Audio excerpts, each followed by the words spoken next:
गुरुजी को गुस्सा आया, गुरुजी ने कहा खड़ा हो जा, क्या नाम है तेरे पिताजी का? बच्चा बोला कौन से वाले?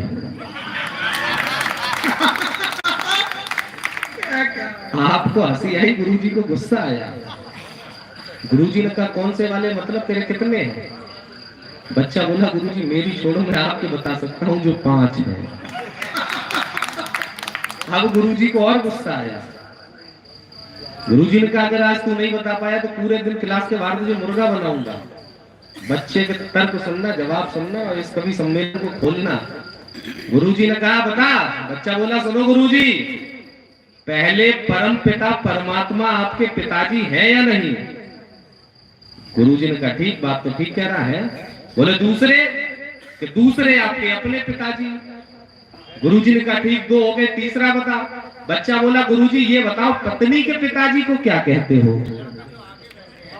गुरुजी ने कहा बात तो ठीक है, और पिताजी नहीं कहा तो नीले ड्रम में भी बंद हो जाएंगे। गुरुजी ने कहा ठीक, 3 हो गए, चौथा बता। चौथे जवाब पे अब तक की कार्यक्रम की सबसे ज्यादा तालियां आपकी आएंगी, ये मेरा भरोसा है। गुरुजी ने कहा 3 हो गए, चौथा बता। बच्चा बोला गुरुजी गाय हमारी माता है तो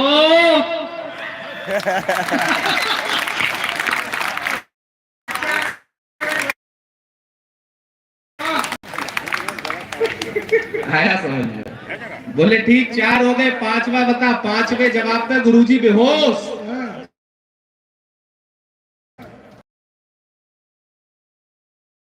जाता हूं। गुरुजी ने कहा ठीक, 4 हो गए, 5वां बता। बोला गुरुजी जब कहीं अटकती या फंसती है तो मजबूरी में गधे को भी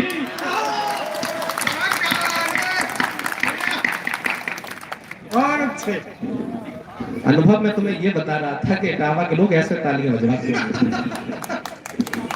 मैं ये काम यहाँ करने नहीं आया, ये काम बहुत अच्छा कर सकता हूँ, लेकिन मैं चाहता हूँ कुछ अपने तेवर की बात करूँ और जिस पवित्र प्रांगण में खड़ा हूँ उसकी मर्यादा के अनुकूल काव्य पाठ। क्या बात है, वाह वाह वाह वाह। ये काम तो कर सकता हूँ, लेकिन ये काम मुझे अच्छा नहीं लग रहा आज बिल्कुल। मैं 4 पंक्तियां पढ़ता हूँ, पूज्य महाराज श्री जहाँ कहीं भी हो उन तक मेरी आवाज पहुंच रही हो तो उनका भी आशीर्वाद मिले कि मुझको चाहत कभी नहीं है आसमान के तारों की।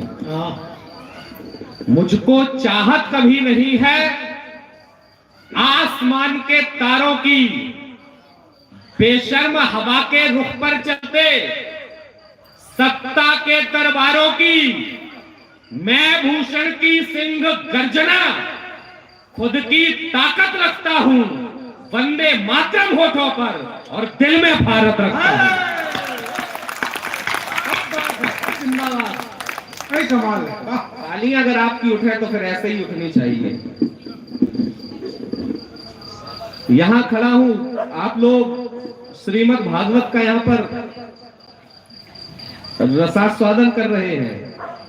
ये कथाएं, ये हमारे सांस्कृतिक आयोजन, ये हमारी धरोहर है हमारी संस्कृति की। लेकिन इसी देश में हमने ऐसे दृश्य भी देखे कि रामचरितमानस को जला दिया गया था, फाड़ दिया गया था। ऐसे दृश्य जब दुर्भाग्य से देखते हैं तो मुझे लगता है कि ऐसे दृश्यों पर खामोश नहीं रहना चाहिए, बोलना चाहिए।